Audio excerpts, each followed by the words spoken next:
Insecurities మనందరికీ ఉంటాయి. మాట్లాడుతున్న నాకు ఉన్నాయి, చూస్తున్న మీకు ఉంటాయి.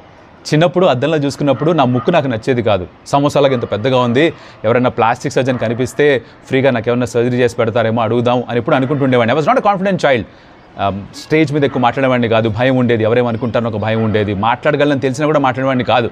ఒక పీరియడ్ ఆఫ్ టైం దానిపైన వర్క్ చేసి had to overcome those fears. నా కొంతమంది సరిగ్గా మాట్లాడలేకపోవడం వల్ల, నత్తుండడం వల్ల, సరిగ్గా పలకపోవడం వల్ల వాళ్ళకు ఒక భయం ఉంటుంది, పబ్లిక్గా మాట్లాడలేరు వాళ్ళు. కొంతమందికి కాంప్లెక్షన్ కారణంగా ఒక ఇన్సెక్యూరిటీ మొదలవుతుంది. కొంతమందికి వాళ్ళ పళ్ళు ఎలా ఉన్నాయి, వాళ్ళ కళ్ళు ఎలా ఉన్నాయి, వాళ్ళు అద్దాలు పెట్టుకుంటారా, వాళ్ళు పొడుగ్గా ఉంటారా, పొట్టిగా ఉంటారా, సన్నగా ఉంటారా, లాగా ఉంటారా, ప్రతి దాని మీద ఇన్సెక్యూరిటీ ఉంటుంది. Because you human beings it's bound to happen. ఒకటే చెప్తా, ఇన్సెక్యూరిటీ మీకు ఎలాగుందో నాకు అలాగే ఉంది, మన చుట్టూ అందరికీ ఉంది. కొంతమంది దాన్ని కప్పిపుచ్చుకోవడానికి వేరే వాళ్ళని హేళన చేస్తూ ఉంటారు. మీ ఇన్సెక్యూరిటీ పైన మీరే పనిచేయాలి.